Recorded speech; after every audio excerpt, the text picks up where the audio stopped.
In this video we'll be traveling on board of a cruise ferry between Stockholm, the capital of Sweden, and Helsinki, the capital of Finland. We are traveling with Tallink Silja Line on board of their vessel, the Silja Symphony, that's operating on this route together with the sister vessel, the Silja Symphony. On board of this vessel there is a lot of entertainment for all ages, but I'll show you all in this video. So join us on board of the Symphony by Tallink Silja Line that we take between Stockholm and Helsinki, so the capital of Sweden, to the capital of Finland. For now, let's just roll the intro.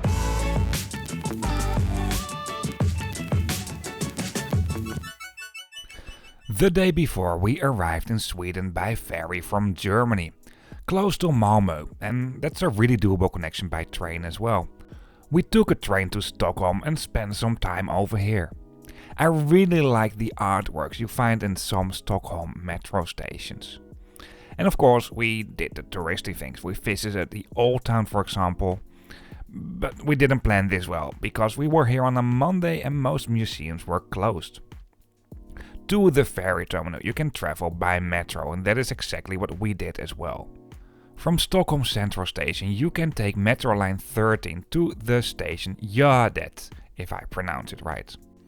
If I ask Google Translate to say this in English, it's being pronounced as Gärdet.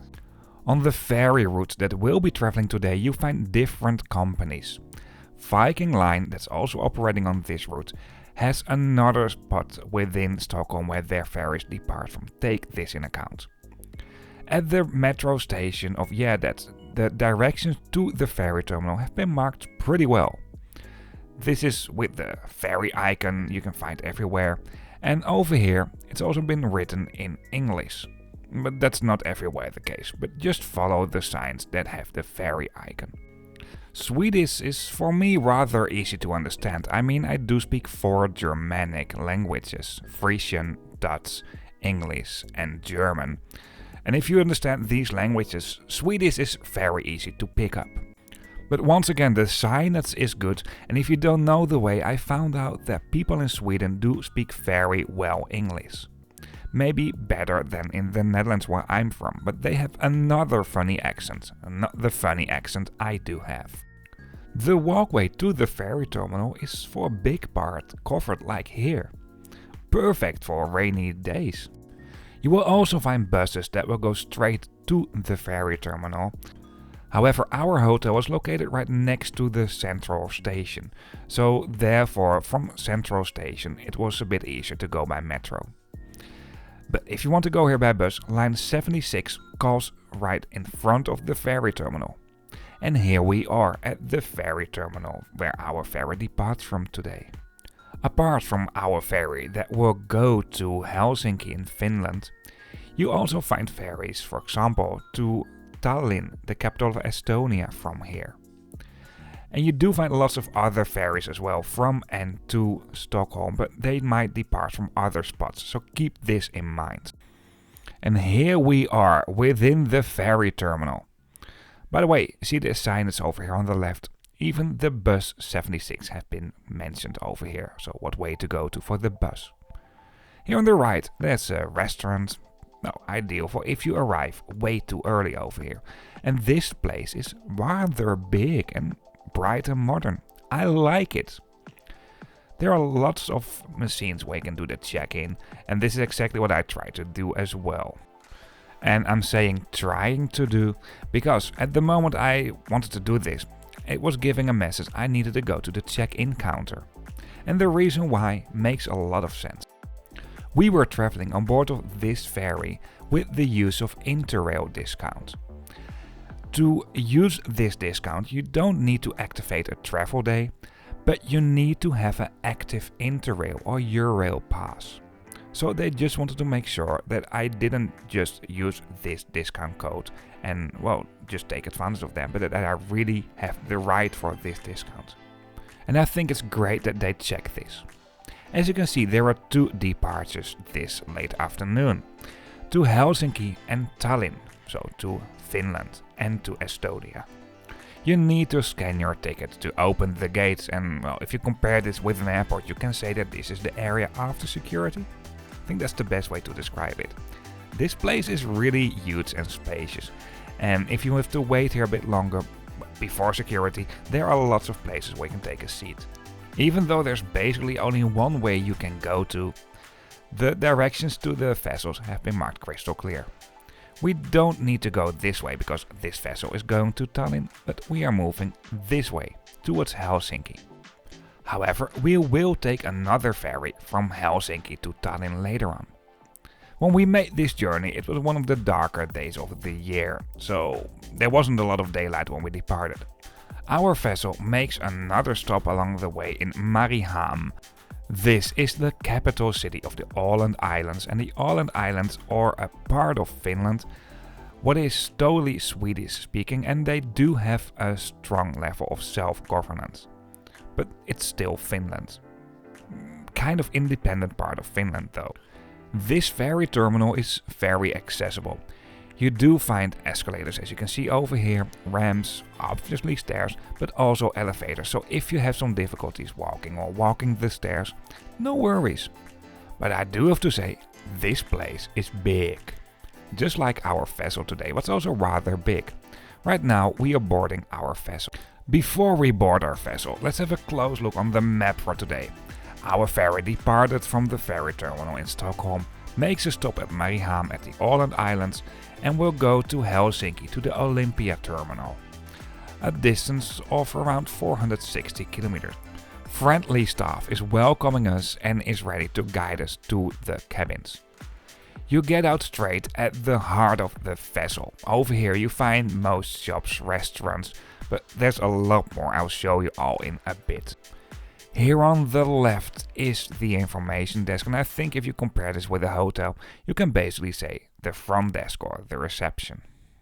We were making a 3-week journey when we traveled on this journey, so we had quite a lot of luggage. So obviously our first priority was to find our cabin and drop our luggage. I feel like it's a little bit the same story every time when I'm on a ferry, but you get a card at the moment you check in. This is your key card and also your room key. It's written on the card. There are tons of different kinds of cabins on board of this vessel. We booked not an outside cabin, but we booked an inside cabin with a promenade view. I'll show you in a bit. And we have a deck on the 9th floor. Our cabin number is 9507. Once again, very different kinds of cabins, and some of these cabins are basically the same with them. Without a window, you find them a little bit lower at the vessel, I think. I'll tell you more about that in the video, but for now let's explore the cabin we have. So let me insert the card here. Oh, am I doing this correctly? Yes, here we go. And this is our cabin. We just put our luggage in. We actually just came on board, so yeah. I think I'll start off with a cabin tour before it's getting a mess over here. There's one bed over here, and of course we can take that one down as well. You find all different kinds of cabins, and from very cheap to very pricey. And what I said, we have the promenade view, and let me show you around. So this is not only the promenade view, this is also my better half that's sitting here in the window. And I bought my tickets, huh? She bought her tickets. And this here is the promenade. I'll show you all of this vessel later on. I remember I already did. I don't know what order I'll edit this. Should I hide you again, or? Yeah, I like this little corner. So it's nice. A cute corner. It's quite cozy actually. I think this is a small reading light over here. No, it's not a reading. It's actually quite bright. I don't know how much I like that at night, but we'll find out later. There's a TV. I think there might also be something like a channel where you can see what's going on at the front of the vessel, the front camera view. I don't know, we'll find out later. A little desk, a little chair. We missed that on the previous vessel actually. And over here is the bathroom. I haven't checked it out yet, so. And as you can see, it's really nice. There's some cups. It's a pity that it's plastic though. It's not the newest vessel, as you can see, but it's really nice. And I think in general my experience with bathrooms on board of ferries is that it's actually quite good. The water flow is really good. We'll find out. I'll tell you later if it's good or not in this video. Hello, good morning. Good morning. Oh, the shower is really good actually. I really like it. speaking of liking, if you like this video, please give me a thumbs up, I really appreciate that. And if you like to see more videos like this channel is mainly focusing on long distance and international ways of traveling. By not flying, then hit that subscribe button if you haven't done this already. If you have some questions, feedback, comments, let me know in the comment section. I will let myself shine again. So I'll go back in the shower. Let's continue with this video for now. Enjoy it. So I think there might be some soap included here as well. Yes. Very nice. Yes, it's included in the shower. But I think it's very simple soap though. Here you find the hanger. I mean, this is one of the simpler cabins you can find on board of this vessel. We are traveling with Interrail, and you get a discount if you're traveling with Interrail, but that discount is not valid on all cabins. If you have no Interrail and you just want to enter the Interrail discount code, that doesn't work because they check if you have a valid Interrail ticket or Eurail. So keep this in mind. Air conditioning. Probably I forgot some other things, but I will use a voiceover for that. For now, let's continue with this vessel tour. Later on in the video, I will get quickly back on different kinds of cabins you can find on board of this vessel, because there's really a lot to choose from. For now, let's start with this vessel tour. You know, there's always a thing if you do a vessel tour. How do you do it? Because there's so much to show you here, and I think showing you everything is nearly impossible. However, I think the easiest way is to just go from up to down. Right now I'm on deck number 12, what is not the highest deck yet. That is deck number 13. There's a club, and the club is closed at this moment. It's located over there, but I think I'll go there later on tonight. But mainly at deck 12 you find this big sun deck around. There's not a lot of sun right now. I'm doing this in, well, around the holidays, so there's, well, it's not that sunny. Obviously the days are shorter, but if you're here, especially in the summertime, the days are long. I mean, you're in Scandinavia and the Baltic, so the days can be very long, especially in the summertime, where it's the opposite in the wintertime for obvious reasons. But here's the big sun deck. Actually it's quite spacious. Yeah, what do I need to say about this? It's on both sides of the vessel. And you can also go in and have a look on the promenade. If you go here, I'll show you. Well, first my attempt to go to the upper deck, to the New York Club. That was closed during this crossing due to some renovation work. At deck 12 you have a lot of outside areas. For example, this play area for kids. And, well, this semi-outside area, well, you can walk around here and have a look at the promenade. What I like, if there's daylight at least, is that there's a lot of daylight coming in over here. So if you don't like an inside cabin, but you want to save some money on a cabin with a promenade view, this is perfect. Some signs were saying that there were bars as well over here, but when I made this journey it was super low season. It was really quiet on board of this vessel. At the back of deck 12 you will find the spa and pools area. This is basically called the Sunflower Oasis. Yeah, they couldn't find any catchier names, I guess. This is basically the kind of the wellness area. Later on we went here as well, and actually it was really nice. And even though at the moment we went here later at night, we were actually the only guests here, I didn't film inside. The lady at the counter told me that this can be a very busy place, and especially on the popular days. On board of the vessel you will find two times, because Finland and Sweden do have a different time zone. The main time on board of this vessel is the Finnish time zone, so keep this in mind. Some information about the vessel is exhibited here as well at deck 12. And that's it. For now let's move to deck 11, where I promise you won't spend too much time. This is a map of deck 11, and at deck 11 you will mainly find cabins. There's not that much around. You do find the higher classes here as well. There's the executive suite at the front and the Commodore class at the front. In the middle there are some inside cabins as well. But if you stay in the general areas of this vessel, you cannot even go to the hallways of the higher classes. Of course, I try to go in and snow you a little bit around over here. But you need a cabin card, and this needs to be one of the cabins within these classes. I tried to go in over here, but if you go via the areas of the inside cabins, you basically end up in nothing, and you can only walk back. Also within the ferry there are clear maps as well, as you can see over here, and we are right now at this spot. So let's move one deck down to deck number 10. And I'm gonna keep this short as well, because deck 10 is basically the same story. You will only find cabins, and at the front you have the higher classes at the outside. So let's move to deck 9. And deck 9 I can basically skip straight away as well, because at deck 9 it's also only cabins. Well, you will find the most fancy cabins at the total front of the vessel. Time for some variety. Let's go to deck 8, where you will find a lot of cabins, but also some public areas. Here we are at the front of the vessel, and this is the Sea View Lounge. I think this basically speaks for itself. Right next to the Sea View Lounge you will find the Starlight, what is a kind of a nightclub on board of this vessel. There's a lot of entertainment over here. Even when we made this journey in very low season and a really low amount of passengers, the shows were still going on strong, and in a way I like that, even though I'm not really the type of guy who is into this kind of entertainment. It's nice to see how people really enjoy themselves over here. And I really have to say, there is a lot of staff when it comes to this. It's really amazing when you think about it, how many people do work on this vessel. Not only in the entertainment, but also in all the restaurants and everything. While the entertainment was going on at night in this area over here, some other artists were playing also at other parts of this vessel. And the stage here, it's actually quite big. This is not only at deck 8, but also at deck 7. And deck 7 is the deck on board of this vessel, where we entered the vessel from.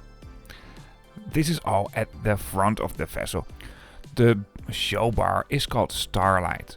There's also a small casino over here, what I'm not a big fan of. I mean, basically I just don't really like gambling, because it just makes people lose their money way too much. And well, some people really don't know how to handle their money in that sense. But this is something you see a lot on ferries, because gambling law at open sea is less strict. Deck 7 is basically the heart of the vessel. By the way, I really like this moon in here at the swing. Let's take another look at the map of deck 7. Over here you find lots of shops, restaurants, you name it. At the front you find the nightclub and the casino, and at the back and at the sides there are lots of shops and restaurants. We also boarded this vessel at deck 7, and we'll also leave it over here. The most affordable restaurant on board of this vessel is the Fast Lane, and that's located here on the right. Even though we initially reserved a spot in another restaurant when I made the booking, because, well, I have some experience on board of ferries where it can be really busy and where a reservation is needed, we didn't use this after all. Of course we went to the location where we reserved to cancel our reservation. But especially if you make a crossing on one of the busier days, I think making a reservation is actually something very wise to do so. In total you do find 7 restaurants or pubs at deck 7. The biggest area is the Sea Pub, that's located at the total back of the vessel. By the way, public toilets are located all over this vessel, and they have also been marked crystal clear here at the promenade. This here is, by the way, the entrance to the Grande Buffet, what is located at deck 6. We went there for breakfast. This here is the Sea Pub, what is by far the biggest area at deck 7. And obviously I ordered things you order in pubs over here. There was also some live music, but for some legal reasons I won't let you hear it. I mean, music on YouTube is something that's legally kind of complicated if you don't watch out at least. Anyway, we browsed around a little bit at deck 7 as well in some of the shops. Basically I like the Moomy shop most. And I think you get it for deck 7. For now let's move on to deck number 6. At deck 6 you will find the Grande Buffet restaurant. There's another restaurant, a rather big Italian restaurant, a huge tax-free shop, and you do find the conference areas as well. So if you want to have a business meeting and travel at the same time, you can do that on board of this vessel. Let me show you around. The tax-free superstore that's located at deck 6 has an entrance at deck 7 at the promenade as well. Yeah, and what do I need to say about this? It's basically the same stuff you can find at lots of other tax-free shops. You do find some very good deals though over here. And I know for a lot of people living in Finland or Sweden, this tax-free shop might be a reason to just take this ferry every now and then and to buy a lot of things. What makes sense in a way, because the tax on alcohol in those countries is rather high. Also at deck 6 you do find this Italian restaurant, what is rather big. A bit more at the front you will find the conference areas. Well, I couldn't go in here because this was closed. There were no conferences, but that's over here. And something else that's also rather big is the Grande Buffet. We went here for breakfast, we booked this with our ticket. Especially on busy days, I really recommend you to book this in advance. I mean, better safe than sorry. These ferries are very popular, and especially on busy days. Not on very quiet days like we had. The selection of food is very good. You have lots of things to choose from, and even on a non-busy day like what we had, there was still a lot to choose from. You find the seats at both sides of the buffet, and what I like are the window seats, for obvious reasons, because I just like the sea view. Well, we're not done yet with this vessel. For now, let's move to deck 5. In deck 5 you basically find two areas and they're not connected to each other. At the front you will find the kids area, what's called Silja Line. And at the back and at the middle you find lots of cabins, including the driver's lounge, what is for commercial drivers, basically truck drivers. I couldn't go in there because you do need a special keycard to go there. This here is the area next to Silja Line, so the kids area. And this place is rather big. There's really entertainment on board of this vessel for all ages. And I think traveling on board of a ferry with kids is more fun in general. I mean, kids can run around and they even have their own entertainment area. At the back and at the middle of deck 5 you will find cabins and the driver's lounge for commercial drivers. Well, I didn't film that much in here. I think this basically speaks all for itself. I'll show you the other cabins on board of this vessel very briefly later on in the video. The outside cabins at deck 5 do have windows as well. Then you will find deck 3 and 4, and these are the car decks, so for people traveling with their car on board of this vessel. To be honest, the amount of car rooms on board of this ferry is not that much compared to many other ferries I've traveled on. I mean, this is a ferry, but it's a cruise ferry, and a cruise ferry is basically a ship that combines the features of a cruise ship and a roll-on, roll-off ferry. And many passengers stay on board of this ferry for the cruise experience. However, the purpose of this vessel is basically a ferry with a cruise experience. It's not a cruise ship. For that same reason, the environmental impact if you're traveling with this ferry is way lower than if you make a journey with a cruise ship. That's the worst kind of holiday you can have in terms of environmental impact. This vessel is also an essential part of moving freight around between Finland and Sweden. And actually beyond that as well. Deck 2 is the lowest part of the vessel where you can go to. And over here you will only find inside cabins, so none of these cabins does have a window. These are also the cheapest cabins. They're relatively close to the engine as well. Some people might not like it, but I think the engine gives a very nice constant sound, a kind of a grey sound. At the moment we made the journey, it was dark when we left Stockholm. However, at the moment you make this journey, no matter what way you move, the section, if you go from Stockholm to the sea, is rather scenic, and obviously also the other way around. Around midnight we made a stop at the Åland Islands. The next morning I also noticed this dog toilet at deck 12. I missed it out when I showed you that deck. And we had some really nice sunny weather at the moment we arrived in Helsinki, the capital of Finland. Opposite from the spot where we arrived by ferry, there is the ferry terminal for Viking Line. There you will also find another vessel that is going between Stockholm and Helsinki, and the vessel that is departing here went to Tallinn in Estonia. We traveled also to Tallinn from Helsinki with a ferry being operated by the same company, what is Tallink, but that departed from a different spot in the city. As I mentioned before, I will show you briefly the other cabin types on board with this vessel as well. I will just use the pictures from the Tallink website.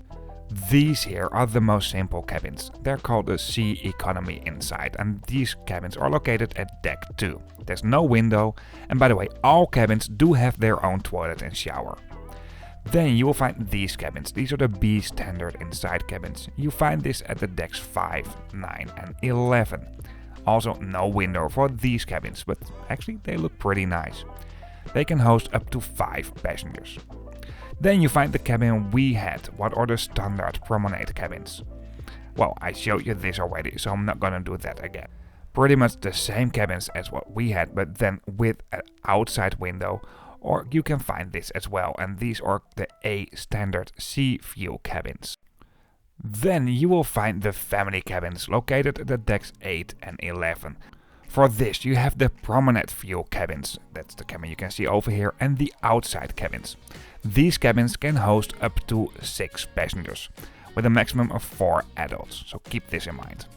Now we're getting a little bit fancier. These are the deluxe cabins. This is with a promenade view like what we had, and these are the outside cabins. Then you will find the Commodore Sea View or balcony cabins.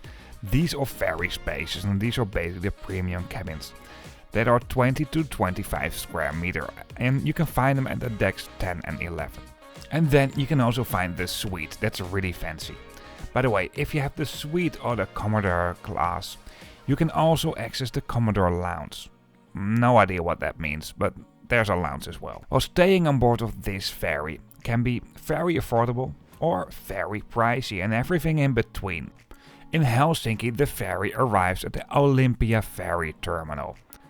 This ferry terminal is basically only being used for this route by this company, so the Stockholm-Helsinki route by Tallink Silja Line. Basically, this used to be Silja Line, but Tallink, what is an Estonian company, bought the Silja Line, so this is why it's called Tallink Silja Line now. Also within this ferry terminal you do find elevators, also escalators and obviously stairs to move between the different floors. Despite the fact that this ferry terminal is much older than the terminal we had in Stockholm, it's still an okay ferry terminal. And it's way smaller than the ferry terminal we had in Stockholm, so you have to walk less for obvious reasons. Custom formalities can theoretically also take place over here, although we do travel within the Schengen area. But every now and then they might be here. And right now we are in the main concourse of this ferry terminal. It's rather spacious, you do find some ticket counters and also vending machines for tickets where you can do the self-check-in. And at the side there's a restaurant as well. That's basically it for here. Over here you do find the gates, to board the vessel, just like what we did at the moment we moved from Stockholm to Helsinki. And there are some nice places where you can wait as well, as you can see over here. At the back there's a family area as well. Although I do have to say, compared to the ferry terminal in Stockholm, there are not that many places over here where you can take a seat. However, you do have a great view at the ferry from here. What is a big vessel? It can host 2,800 passengers, a bit more, and then you find all these spaces for entertainment. Over here at the ferry terminal, there's also a vending machine where you can buy public transportation tickets. And, most interesting, and especially for visitors, there's a map of Helsinki. Although we all have smartphones nowadays, so we don't really need this anymore, I guess. Next to the ferry terminal, there's a tram stop where you find trams that will go to the city center and also to the railway station of Helsinki. So that's it on board of the Tallink Silja Symphony ferry. I hope you liked it. If you did so, please give me a thumbs up, and if you'd like to see more trip reports about long distance and international traveling without flying, then hit that subscribe button if you haven't done this already. Before we really end up this video, one last thing. Shall we build a snowman now? If you're interested in other videos, of course you can find them on this channel, and you can always subscribe to see new videos coming up. Apart from that, in the description of this video you find a link to a map, and on this map you can find all videos as well. But then on the map, yes, the example over here is not up to date. See you on the next video.